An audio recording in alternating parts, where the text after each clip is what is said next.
कहानी की शुरुआत होती है टार्स लमोर नाम के प्रिजन कॉलोनी से, जहां अलग अलग प्लैनेट्स के क्रिएचर को कैद करके रखा जाता था। उन कैदियों से वो वहां क्रिस्टल माइनिंग का काम करवाते थे और उन कैदियों पर नजर रखने के लिए वहां बहुत तरह के रोबोट्स रखे हुए थे जो उन्हें कहीं भागने नहीं देते थे। वहां के सारे कैदी अलग अलग प्रजाति के थे, इसलिए वो एक दूसरे की लैंग्वेज भी नहीं समझ सकते थे। वहां डेल नाम का एक लड़का था जो हमेशा वहां से भागने की फिराक में रहता था। सारे रोबोट्स का हेड ड्रेडनॉक नाम का रोबो था। वो डेल से पूछ रहा था कि उसने जीरो फ्यूजिटिव को देखा क्या, वो उनके प्रिजन से भाग गया है। और वो डेल को टॉर्चर करके पूछने लगता है। दूर खड़ा जीरो ये सब देख रहा था। वो जाके पावर सोर्स को डिस्ट्रॉय कर देता है, जिससे ड्रेडनॉक की नजर उसकी तरफ हो जाती है और डेल वहां से भाग पाता है। उसका पीछा वहां के रोबोट्स कर रहे थे और वो भागता जा रहा था। वो वहां काम करने वाली एक गाड़ी चुरा लेता है और वहां से भागने लगता है। इतने दिनों बाद उसे भागने का मौका मिला था। वो किसी तरह भी इस कैद से बस आजाद होना चाहता था, पर उसकी सारी हरकतें वहां का हेड डिवाइनर देख रहा था।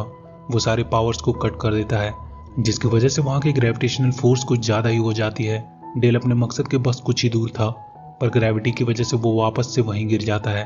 आगे हम देखते हैं वहां की हेड डिवाइनर की बेटी ग्वेन और डेडनॉक को, जो काइजन नाम के प्लैनेट के एक आदमी से मिल रहे थे। वो आदमी अपने प्लैनेट के क्रिमिनल्स को उन्हें बेच देता था ताकि वो उनसे माइनिंग करवा सके, पर इस बार वो एक बहुत छोटी स्पीसीज को लेके आया था। ग्वेन उससे कहती है कि अगर अगली बार उसने किसी यंग को यहाँ लेकर आया तो वो उसे माइनिंग पे लगा देगी। ड्रेडनॉक ग्वेन से कहता है तुम्हारे पिता तुम्हारी इस हरकत से खुश नहीं होंगे। डिवाइनर ग्वेन को फ्यूजिटिव जीरो का पता लगाने को कहता है। वो कहते हैं कि डेल उसके साथ मिलकर काम कर रहा है, तुम पता लगाओ कि फ्यूजिटिव जीरो कहाँ है, नहीं तो फिर ड्रेडनॉक अपने तरीके से पता करेगा। ग्वेन उससे कहती है इसकी जरूरत नहीं पड़ेगी, बस उसे थोड़ा टाइम चाहिए, और वो वहां से निकल जाती है। ग्वेन के वहां से जाने के बाद ड्रेडनॉक डिवाइनर से कहता है कि आप ग्वेन से हमारे मिशन की सच्चाई क्यों छुपा रहे हैं। डिवाइनर उससे कहता है कि अभी वो रेडी नहीं है हमारे मिशन के लिए, इसलिए उसे अभी नहीं पता चलना चाहिए कि हम यहाँ माइंस में क्या खोज रहे हैं। जब सही समय आएगा तो वो उसे बता देगा कि ये मिशन उनके लोगों के लिए कितनी जरूरी है। डेल अभी भी अपने प्रिजन से भागने की ही कोशिश कर रहा था, तभी उसे वहां किसी की आवाज सुनाई देती है। वो उससे कह रहा था कि तुम कभी हार नहीं मानने वालों में से हो। उसे पता नहीं चल रहा था कि कौन है जो उसकी लैंग्वेज में उससे बात कर रहा है। तभी वहां के रोबोट्स आकर उसे कहीं लेकर जाने लगते हैं। वो उसे ग्वेन के पास लेकर जाते हैं। ग्वेन उससे फ्यूजिटिव जीरो के बारे में पूछती है, पर वो कहता है कि उसे कुछ भी नहीं पता कि फ्यूजिटिव जीरो कौन है। ग्वेन उसे एक दिन का टाइम देती है उसे ढूंढने के लिए, उसके बाद वो उसे ड्रेडनॉक से नहीं बचा पाएगी। ग्वेन उसे बताती है कि fugitive zero last time north west क्रैबैश में देखा गया था, इसलिए वो अपनी खोज वहां से शुरू करे, उसे आसानी होगी। डेल कहता है पर वो जगह तो माइनिंग के बहुत नीचे कोर में है, वो कैसे कर पाएगा, पर ग्वेन अब कुछ नहीं कर सकती थी। डेल बाकी सभी माइनर्स के साथ वहां नीचे जाने लगता है। लिफ्ट में वो सेफ्टी वीडियोस देखता है कि कैसे वहां के खतरों से बचकर वहां काम किया जाता है। सेफ्टी के लिए दो लोग अपने पैरों को एक दूसरे से बांध लेते हैं। डेल का पैर एक बड़े से एलियन के साथ बन जाता है। वो अब नीचे पहुंच चुका था। उसके पैर से बंधा वो बड़ा एलियन देखता है कि वो काम नहीं कर रहा है। वो उसे उसकी माइनिंग गन देता है और वहां से जाने लगता है। डेल उसे एक पत्थर फेंक कर मारता है, जिससे वो बहुत गुस्सा हो जाता है। वो डेल की तरफ बढ़ता है।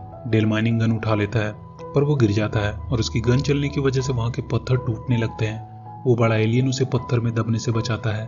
तभी वो देखता है उन पत्थरों के पीछे एक बड़ा सा शिप पड़ा हुआ है। वो दोनों उसके अंदर जाते हैं। पूरी स्पेसशिप खाली पड़ी थी।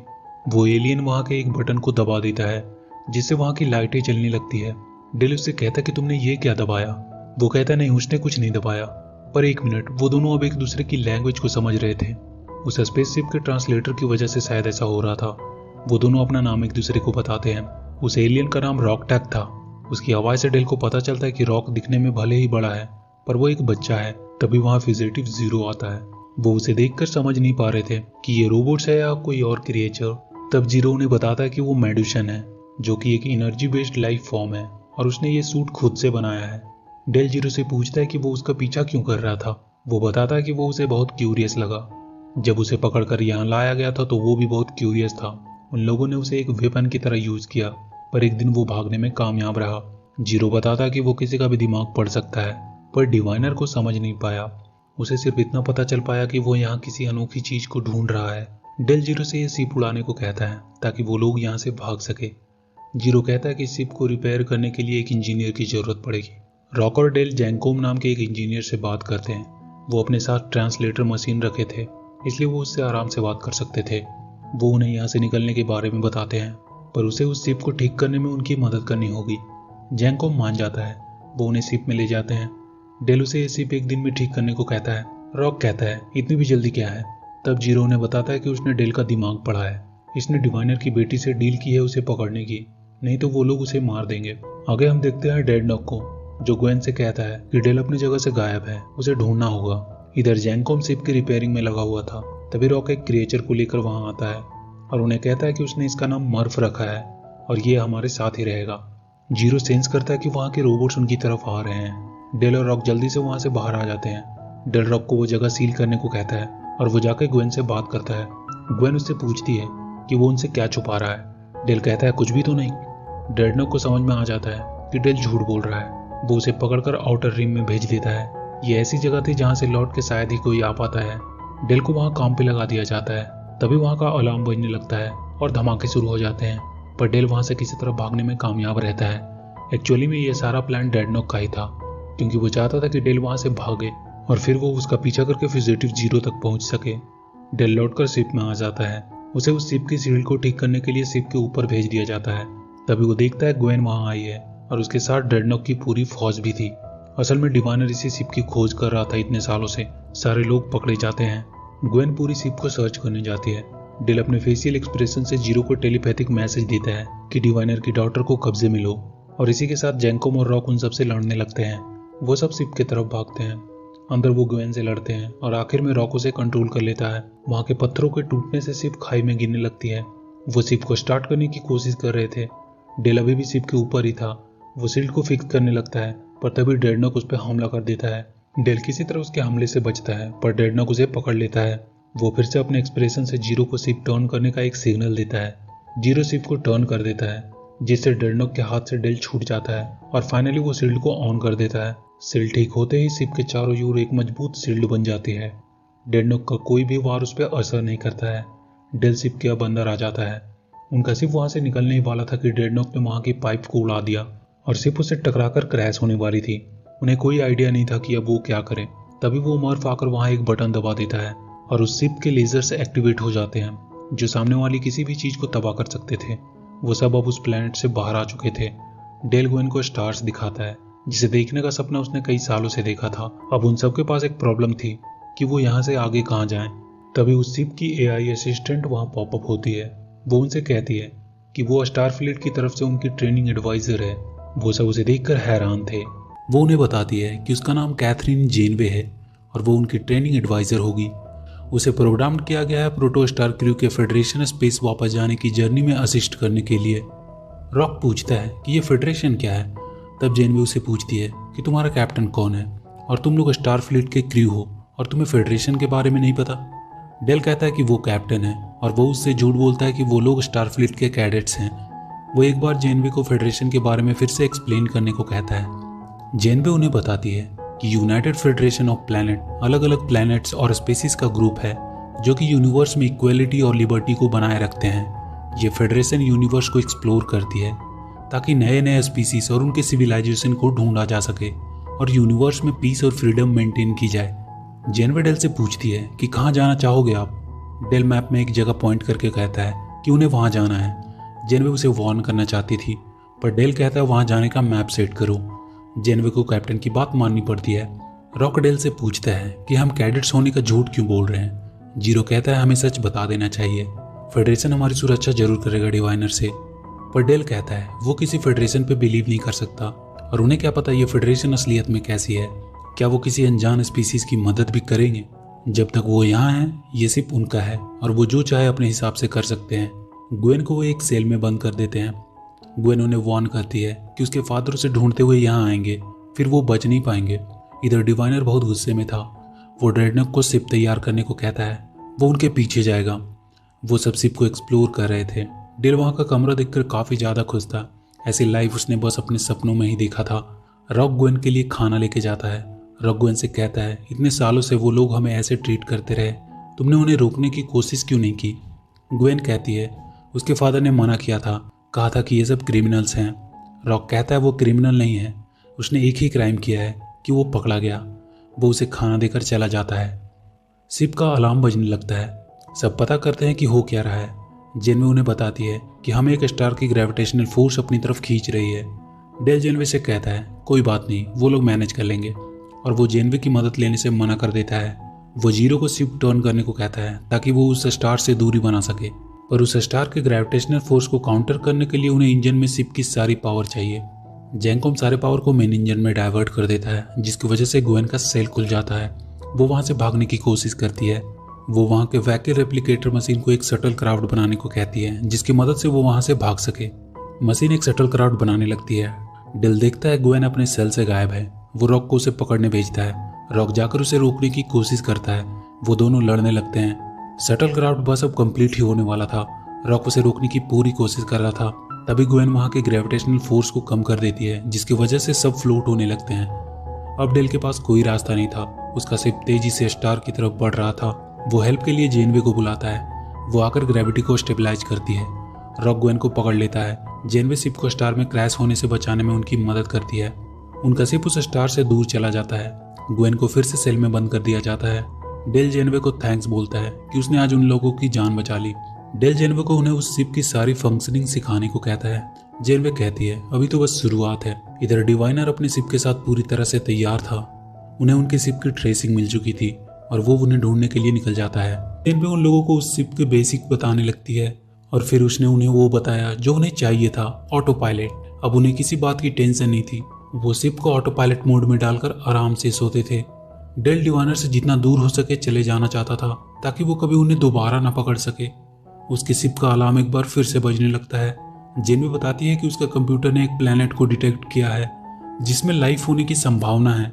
हमारे क्रू वहां रुकेगी और वहां के सैंपल इकट्ठा करेगी। पर डेल कहता है उसे कहीं भी रुकना नहीं है।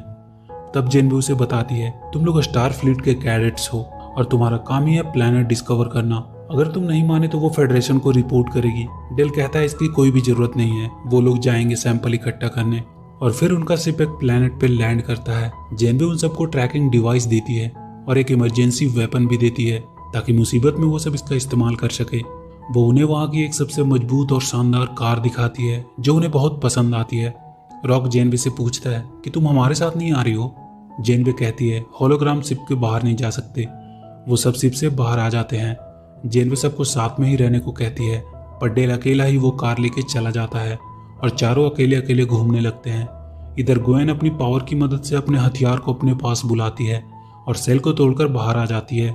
जेनवे उसे रुकने को कहती है, पर उस शिप को वो अपने कंट्रोल में ले लेती है। वो जेनवे के प्रोग्राम को भी ओवरराइड कर देती है। उसे इस शिप के बारे में कुछ ज्यादा ही नॉलेज थी क्योंकि उसके फादर ने बचपन से उसे इन्हीं सब चीजों के बारे में पढ़ाया था। ग्वेन अपना मैसेज अपने फादर तक पहुंचा देती है कि शिप उसके कंट्रोल में है। वो उन्हें अपना लोकेशन भी बता देती है। रॉक को थोड़ी दूर चलने पर छोटे छोटे जानवर दिखाई देते हैं। वो सब रॉक से आकर लिपट गए। जीरो को भी एक बड़ी सी वहां मशीन दिखाई देती है जिसके लिए वो कुछ ज्यादा ही क्यूरियस था।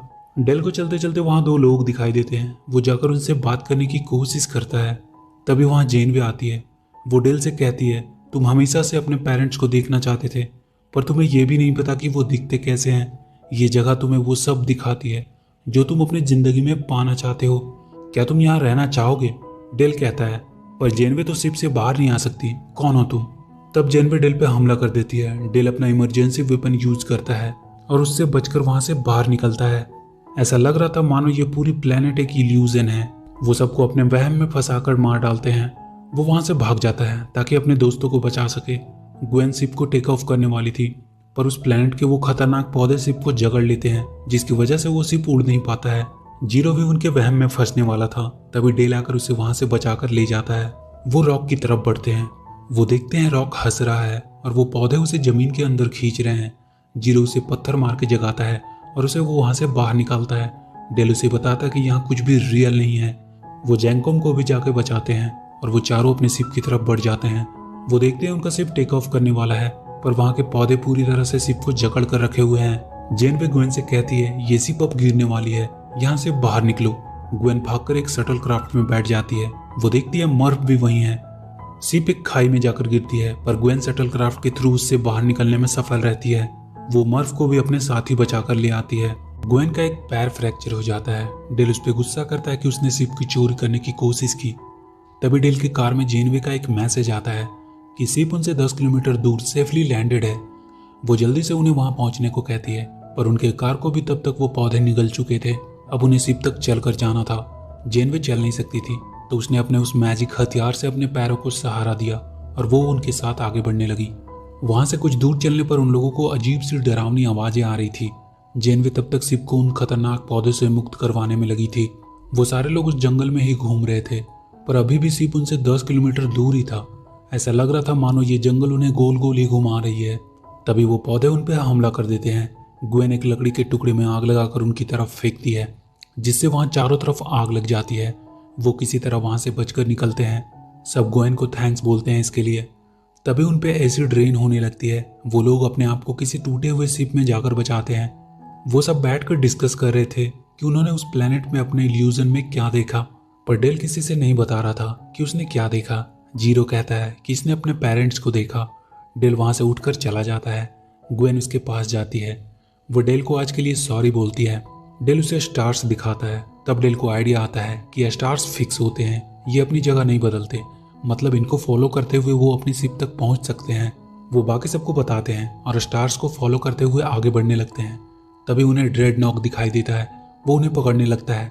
ग्वेन उन सबको वहां से भगाती है। ड्रेडनॉक ग्वेन के पैरों पे अटैक करता है, जिससे वो गिर जाती है। बाकी सारे लोग भागने लगते हैं। वो ड्रेडनॉक से बचने के लिए वहीं छुप जाते हैं। ग्वेन वहीं गिरी पड़ी थी। वो पौधे अब उसे जकड़ने लगे थे। तभी उसे डिवाइनर दिखाई देता है, जो उस शिप की तरफ बढ़ रहा था। ग्वेन अपने फादर से उसे बचाने को कहती है, पर ग्वेन से ज्यादा जरूरी उसके लिए वो शिप थी। वो ग्वेन को मरने के लिए छोड़कर शिप की तरफ बढ़ जाता है। पर ये क्या, ये तो डिवाइनर का इल्यूजन था, वहां कोई भी शिप नहीं थी। डेल अपने दोस्तों के साथ अपने शिप में वापस आ जाता है। डेल जाने से पहले ग्वेन को भी रस्सी के सहारे वहां से उठाकर शिप में ले आता है। ग्वेन उन्हें थैंक्स बोलती है और वो लोग अब उस प्लेनेट से बाहर निकल जाते हैं। ड्रेडनॉक डिवाइनर को बताता है कि ग्वेन ने उन्हें धोखा दिया है। डिवाइनर इतनी जल्दी उन्हें छोड़ने वाला नहीं था। वो अब भी उनके शिप का पीछा कर रहा था। उनके शिप को स्पीड चाहिए थी ताकि वो डिवाइनर की शिप से पीछा छुड़ा सके। जीरो बताता है कि इस शिप का नाम प्रोटो स्टार है, क्योंकि इसके अंदर एक बेबी स्टार जितनी पावरफुल इंजन है, पर उसे ऑन करना हम में से किसी को नहीं आता है। डिवाइनर उन्हें सरेंडर करने को कहता है। ग्वेन उसे कहती है कि तुमने मुझ में और शिप में अपने शिप को चुना। अब वो उसे दिखाएगी कि वो क्या कर सकती है, और वो प्रोटो स्टार इंजन को ऑन कर देती है, जिसकी वजह से उनकी स्पीड कई गुना तेज हो जाती है और वो डिवाइनर की नजरों से बहुत दूर चले जाते हैं। वो लोग अब यूनिवर्स में बहुत दूर आ चुके थे। प्रोटो स्टार इंजन भी अब बंद हो गया था। जेनवे मैप कोर्स देखकर शॉक में थी। वो लोग 4000 लाइट ईयर आगे आ चुके थे। इतना फास्ट कोई स्टारशिप कैसे हो सकता है। जैंकोम, रॉक और जीरो डेल से कहते हैं कि उन्हें फेडरेशन के पास वापस चले जाना चाहिए। वो लोग ऐसे ही यूनिवर्स में कब तक फ्लोट करते रहेंगे। डेल कहता है क्या पता वो लोग हमें अरेस्ट कर लें, पर वो लोग कह रहे थे कि शायद वो हमारी मदद कर सकते हैं। डेल कहता है इसके लिए सबकी सहमति की जरूरत होगी, यहाँ तक कि मर्फ की भी सहमति होनी चाहिए। वो सब मर्फ को ढूंढने लगते हैं। मर्फ एक बहुत ही बर्फीली पहाड़ियों के ऊपर ठंड से कांप रहा था। जैंकोम एक केबिन खोलकर देखता है, मर्फ वहीं था। पर यह जगह है क्या चीज, यहाँ सब कुछ इतना रियल कैसे है। वो जेनवे से पूछते हैं। वो उन्हें बताती है कि ये होलोग्राफिक सिमुलेशन रूम है, इसमें हजारों यूनिक प्रोग्राम है। तुम इसमें वो सब चीजें फील कर सकते हो, मानो सब कुछ सच में रियल हो। जेनवे उन्हें स्काई डाइविंग का एक्सपीरियंस करवाती है। वो उन्हें और भी तरह तरह के रियल गेम्स के भी एक्सपीरियंस करवाती है। डेल एक कोबायाशी मरु नाम के ऑप्शन के बारे में जेनवे से पूछता है। वो उसे बताती है कि ये एक एडवांस ट्रेनिंग मॉड्यूल है जो कि बेस्ट कैप्टन का टेस्ट लेती है। रॉक देखता है मर्फ वहां रखे फोटोन ग्रेनेड्स को खा रहा है। वो उसे रोकने की कोशिश करता है, पर तब तक वो सारा खा चुका था। जीरो ग्वेन से जाकर पूछता है कि तुम इतनी सैड क्यों हो। ग्वेन उसे बताती है कि जो उसके फादर ने उसके साथ किया उसे समझ नहीं आ रहा कि उन्होंने ऐसा क्यों किया। कैसे कोई एक स्टारशिप के बदले अपनी बेटी को छोड़ सकता है। वो बहुत अकेला महसूस कर रही है। जीरो उसे समझाता है कि वो भी एक वक्त बहुत अकेला महसूस करता था जब उसके फादर ने उसे पकड़ा था, पर उसके बाद वो अपने दोस्तों से मिला और उसने जीने का नया पर्पस ढूंढ लिया। वैसे ही तुम्हें भी जरूर कोई नया पर्पस मिल जाएगा उन लोगों के साथ रहकर। अब हमें 17 साल पहले का सीन दिखाया जाता है, जहां ड्रेडनॉक डिवाइनर से कह रहा था कि आप दिन पर दिन कमजोर होते जा रहे हैं। अब उसे नहीं लगता कि वो लोग उस प्रोटो स्टार को ढूंढ पाएंगे। डिवाइनर कहता है कि वो अपनी प्रजाति में अकेला ही बचा है और वो ऐसे ही इसे खत्म नहीं होने देगा। वो ड्रेडनॉक को अपने खून से उसे एक अपनी संतान बनाने को कहता है और तब जाकर ग्वेन उस दुनिया में आती है। डेल उस टेस्ट को ट्राई करना चाहता था ताकि वो भी सबको प्रूव कर सके कि वो कितना अच्छा कैप्टन है। कंप्यूटर उसे उसके टेस्ट में बाकी एक्सपर्ट क्रू को उसके साथ ऐड कर देता है। डेल को अपने शिप को चारों तरफ से घिरे हुए दुश्मनों से बचाना था, पर डेल इस टेस्ट में बुरी तरह फेल होता है। उसका स्कोर बहुत बुरा रहा। ग्वेन और जीरो जाकर प्रोटोस्टार का इंजन देखते हैं। ग्वेन कहती है कि उसके फादर को ऐसी पावरफुल इंजन वाली शिप क्यों चाहिए। वो दोनों जाकर जेनवे से पूछते हैं कि शिप के खोने से पहले इसका पर्पस क्या था, पर जेनवे को इसके बारे में कोई जानकारी नहीं थी। ऐसा लग रहा था कि उसके डाटा को वहां से हटा दिया गया है। तभी रॉक वहां आता है और जीरो से पूछता है कि क्या हो अगर कोई फोटोन ग्रेनेड खा ले। जीरो कहता है वो ब्लास्ट होकर गामा रेज में बदल जाएगा। रॉक भागता हुआ मर्फ के पास पहुंचता है। वो देख रहा था कि कहीं मर्फ भी ब्लास्ट ना हो जाए, पर मर्फ पे उसका कोई असर नहीं हुआ। वो सही सलामत था। ग्वेन जेनवे के हिडन डेटा को ढूंढने की कोशिश कर रही थी। वो उसके डेटा को रिकवर कर लेती है। तब जेनवे को पता चलता है कि ये उसका पहला मिशन नहीं है, पर वो डेटा अभी भी पूरी नहीं थी। डेल और उसके दोस्तों को तब तक उस शिप की एक खास बात पता चल गई थी। उन लोगों को वहाँ ट्रांसपोर्टेशन रूम मिलता है, जिसके थ्रू वो किसी भी चीज को वो वहाँ से टेलीपोर्ट करके दूसरी जगह भेज सकते थे। वो लिविंग सब्जेक्ट पे इसका टेस्ट करना चाहते थे। इसके लिए उन लोगों ने मर्फ को चुना और उनका ये टेस्ट बिल्कुल सक्सेसफुल रहा। उन्हें बाहर से किसी की मदद मांगने का मैसेज आया। वो कह रहे थे कि उसे अर्जेंट ट्रांसपोर्ट की जरूरत है। डेल इसे पहचानता था। इसका नाम डेमन नैंडी था, जिसने डेल को पाल पोस कर बड़ा किया था। वो लोग टेलीपोर्ट होकर नैंडी के शिप में पहुंचते हैं। नैंडी उसे गले लगा लेती है और कहती है कि उसने उसे कई सालों तक ढूंढा। वो उन लोगों को डेल का कमरा दिखाती है। ग्वेन को वहाँ एक क्लोकिंग डिवाइस मिलता है, जिसकी मदद से वो अपने शिप को इनविजिबल बना सकते हैं। अगर ये उन लोगों को मिल गई तो वो लोग कभी भी डिवाइनर की पकड़ में नहीं आ पाएंगे। नैंडी डेल से एक डील करती है कि वो उन्हें वो क्लोकिंग डिवाइस दे देगी, पर इसके बदले में उन्हें उसकी थोड़ी मदद करनी होगी। वो उसे एक प्लेनेट के बारे में बताती है जहां अभी तक कोई भी एलियन नहीं गया है। वो चाहती है कि वो लोग वहां से रेमालाइट क्रिस्टल लाने में नैंडी की मदद करे। उसे वहां की सिर्फ एक क्रिस्टल चाहिए। डेल किसी तरह अपने बाकी सभी दोस्तों को मना लेता है। जेनवे उसे जाने से पहले वार्न भी करती है। वो सब उस प्लेनेट पे पहुंच जाते हैं। वहां की जमीनें हिलने लगती है। ऐसा लग रहा था जैसे कोई रेत का तूफान आया हो। वो लोग अपने आप को सरेंडर करने का मैसेज उन्हें देते हैं। तब जाकर वो तूफान थमता है। उन्हें आगे बढ़ने का रास्ता दिखाया जाता है। वो सब उस सुरंग की तरफ बढ़ते हैं। वो अंदर ही अंदर चले जा रहे थे। वहां वो सब एक बहुत गहरी सुरंग में गिर जाते हैं। नीचे उन्हें बहुत से रेमालाइट क्रिस्टल चमकते हुए दिखाई देते हैं। एक चमकती हुई रूह भी उन्हें दिखाई देती है। वो उन्हें कुछ बताना चाह रहे थे। तभी नैंडी एक क्रिस्टल को लेकर भागने लगती है। वो जगह टूटने लगती है। सब वहां से बाहर की तरफ भागते हैं। डेल नैंडी को रोकने की कोशिश करता है कि वो ऐसा नहीं कर सकती। तभी डेल को पता चलता है कि नैंडी ने ही उसे डिवाइनर के पास बेचा था और नैंडी अपने शिप पे बैठकर वहां से चली जाती है। वो सब भी टेलीपोर्ट होकर अपने शिप में आ जाते हैं। डेल ने अपना ट्रैकर उस क्रिस्टल पे लगा दिया था और उसी की मदद से वो उसे टेलीपोर्ट करके वापस से उसे उसके सही जगह पे पहुंचा देता है। डेल बहुत गिल्टी महसूस कर रहा था। नैंडी उसके साथ ऐसा कैसे कर सकती है? वो तो उसके बेटे जैसा था। ग्वेन उसे समझाती है कि इसमें उसकी कोई गलती नहीं। समय के साथ हमें पता चलता है कि कौन अपना है और कौन पराया। इसी बात से नाराज होकर नैंडी डिवाइनर से बात करती है और उसे उनके शिप के लोकेशन का कोऑर्डिनेट्स भेज देती है। ड्रेडनॉक डिवाइनर से कहता है कि वो लोग काफी आगे निकल चुके हैं। उन्हें पकड़ने में उनके शिप को कई महीने लग जाएंगे। डिवाइनर कहता है अगर हमें उनका लोकेशन पता है तो और भी कई तरीके हैं जिससे वो उन्हें अपनी प्रेजेंस बता सकता है और वो उनके शिप के व्हीकल रेप्लिकेटर को ओवरराइड करके अपना एक रोबोट बनाने लगता है। उनका शिप एक टाइकोन स्टॉर्म से होकर गुजरने वाला था। जैंकोम प्रोटोस्टार इंजन को ठीक करने में लगा हुआ था। तभी अचानक से इंजन में एनर्जी फ्लक्चुएशन होती है और उससे पिंक कलर का एक लेयर निकलता है जो सबके पास से गुजरता है। सब हैरान थे कि ये क्या हुआ। जेनवे जैंकोम को बताती है कि कंप्यूटर के हिसाब से उसके अलावा और कोई भी इस शिप पे नहीं है। ये कैसे हो सकता है? इंजन का कोर ब्रीच होने वाला था। जैंकोम तेजी से उसे ठीक करने की कोशिश करने लगता है। तभी एक ब्लास्ट होता है और जेनवे कहीं और पहुंच जाती है। वो बाकी सभी को ढूंढने लगती है। उसे रॉक दिखाई देता है। रॉक जेनवे से कहता है कि बाकी सब कहाँ हैं। उसे यहाँ कोई भी नहीं मिल रहा है। जेनवे देखती है रॉक के पास सब कुछ बहुत स्लोमो में हो रहा है। जेनवे रॉक को बताती है कि जब हमारा शिप उस टाइकोन स्टॉर्म से गुजरा तो वहाँ कुछ अनयूजुअल हुआ। सबके सब सेम शिप में हो पर अकेले अकेले डिफरेंट टाइम जोन में और सब अलग अलग स्पीड से मूव कर रहे हो। जेनवे रॉक से कहती है कि तुम्हारे पास 10 मिनट हैं। तुम्हें इंजन को कोर ब्रीच होने से रोकना होगा, पर तुम्हारे जोन में टाइम बहुत स्लो है, इसलिए 10 मिनट तुम्हारे लिए कई साल के बराबर होगा। वो रॉक को इंजन के टेक्निकल टर्म्स बताने लगती है। रॉक को समझ में कुछ भी नहीं आ रहा था। वो बहुत डरा हुआ था। वो अपना कान बंद कर लेता है और कंप्यूटर से जेनवे को बंद करने को कहता है। जेनवे वहां से अब जीरो के पास पहुंचती है। जीरो को सब कुछ पता था। वो जेनवे से पूछती है कि रॉक का टाइम उससे स्लो है या फास्ट। जेनवे बताती है कि रॉक का टाइम उससे बहुत स्लो है। जीरो को अब समझ में आ चुका था कि वो लोग ऑसिलेटिंग टाइम में फंस गए हैं। वो जेनवे को बताता है कि टाइम एक साइन वेव की तरह काम करता है। जो ब्लास्ट के सबसे करीब था जैसे कि जैंकोम, उसका टाइम सबसे फास्ट था और उसके बाद रॉक जिसका सबसे स्लो, और रॉक के बाद जीरो है। मतलब उसके पास अब ज्यादा टाइम नहीं बचा है। तभी इंजन के कोर ब्रिज होने का अलार्म बजने लगता है। जीरो एक वार्प मैट्रिक्स का डिजाइन तैयार कर रहा था जिसकी मदद से इंजन के फ्रैक्चर को कंट्रोल किया जा सकता था, पर उसके पास टाइम नहीं था। इसलिए वो जेनवे के साथ वो डिजाइन किसी और के पास भेजता है ताकि वो इसकी मदद से वार्प मैट्रिक्स बना सके और इंजन को बचा सके। जेनवे डेल के पास पहुंचती है।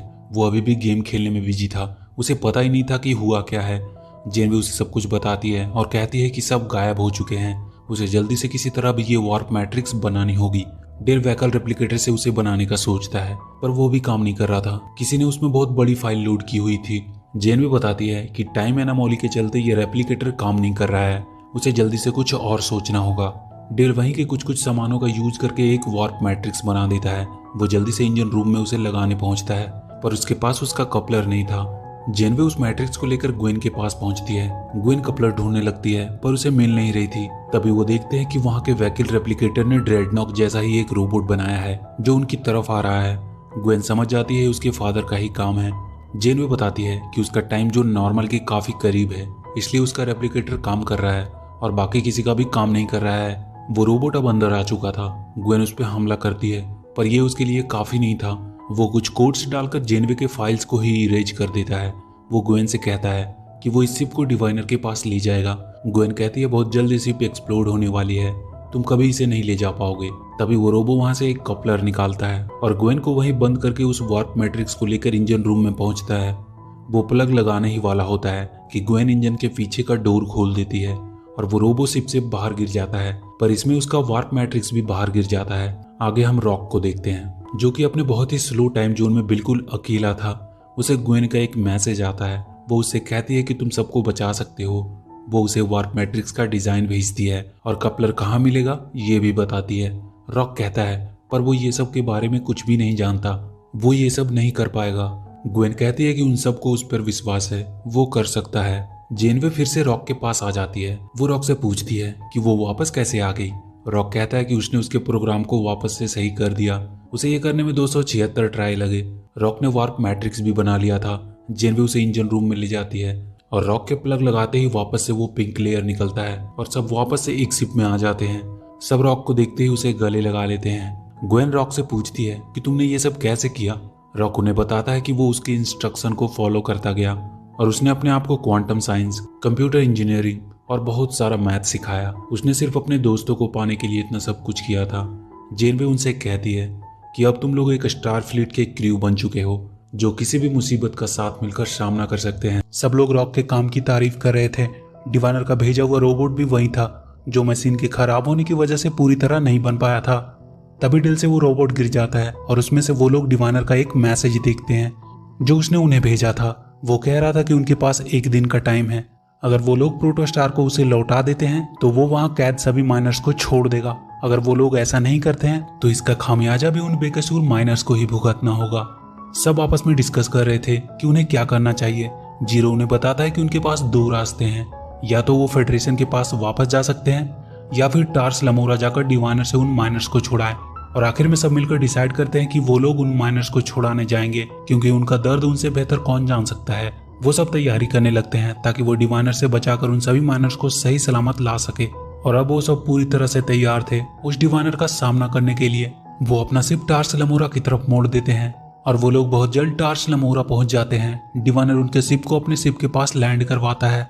डिवाइनर अपने वादे के मुताबिक सारे कैदियों को रिलीज कर देता है। वो वहां के सारे रोबोट्स को भी डिसेबल कर देता है, पर डिवाइनर उनसे कहता है कि वो ग्वेन को अपने साथ ले जाएगा और उसके बदले में वो उन लोगों को अपनी शिप दे देगा। सब ग्वेन को मना करते हैं, पर वो कहती है कि तुम लोग बिना शिप के यहाँ फंस कर रह जाओगे, इसलिए वो डिवाइनर के साथ जाने को मान जाती है। डिवाइनर उनका शिप और ग्वेन को लेकर वहां से चला जाता है। वो प्रोटोस्टार के कमांड को अपने कब्जे में ले लेता है, पर जाते जाते वो अपने शिप के पावर जनरेटर को डिस्ट्रॉय कर देता है, जिसकी वजह से वहां का एटमॉस्फेरिक सील डिसेबल हो जाता है और ग्रेविटी वहां खत्म हो जाती है। सारे लोग ऊपर फ्लोट करने लगते हैं। सब एक दूसरे को बचाने की कोशिश करते हैं। डिवाइनर ड्रेडनॉक को फेडरेशन की तरफ शिप को जल्दी ले जाने को कहता है। ग्वेन उससे पूछती है कि उसका मकसद क्या है, वो क्या करना चाहता है, क्यों उसके लिए उसकी बेटी से बढ़कर यह शिप जरूरी था।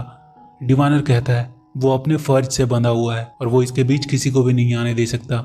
ड्रेडनॉक डिवाइनर से कहता है फेडरेशन तक जाने के लिए उसे प्रोटोस्टार का मेन इंजन ऑन करना होगा, पर उसका प्रोटोकोर वहां से गायब है। वो उसे अपने साथ लेकर चले गए हैं, उन्होंने हमें धोखा दिया है। वो लोग प्रोटोकोल को मर्फ के अंदर छुपा कर ले गए थे।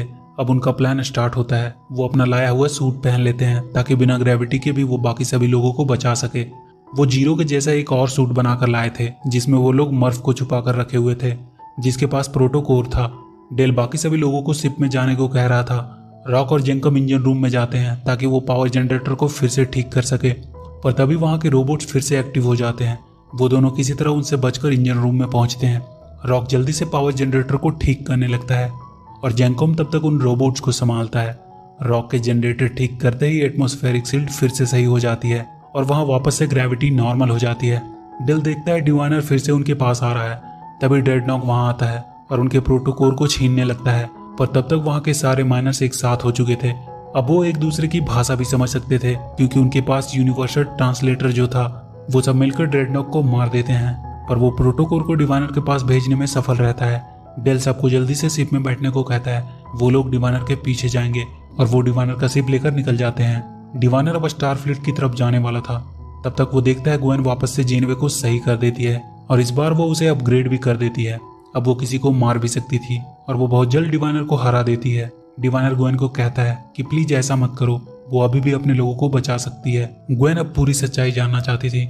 डिवाइनर सिमुलेशन रूम में ग्वेन को अपने प्लेनेट सोलम को दिखाता है। ग्वेन को वो बताता है कि वहां स्टारफ्लीट के आने के बाद उनके बीच सिविल वार शुरू हो गया और उनका प्लेनेट पूरी तरह से बर्बाद हो गया। वो ग्वेन से कहता है कि वो टाइम के पीछे जाकर पूरे स्टारफ्लीट को खत्म कर देगा और इससे उनका प्लेनेट कभी बर्बाद नहीं हो पाएगा। डेल टेलीपोर्ट होकर वहां से उनके शिप में चला जाता है।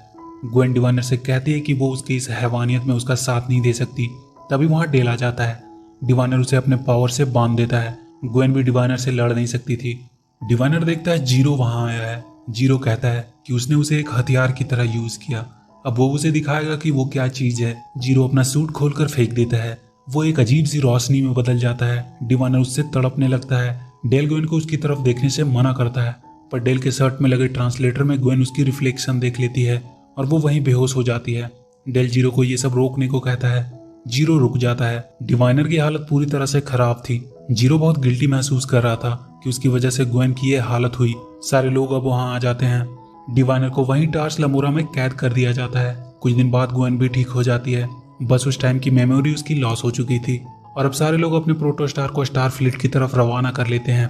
स्टारफ्लीट के लोग भी सेंसर में अपने खोए हुए प्रोटोस्टार को डिटेक्ट करते हैं और उनका एक शिप उन्हें ढूंढने को निकल जाता है। वीडियो अगर अच्छी लगी तो प्लीज चैनल को सब्सक्राइब करके बेल आइकन जरूर दबा लें।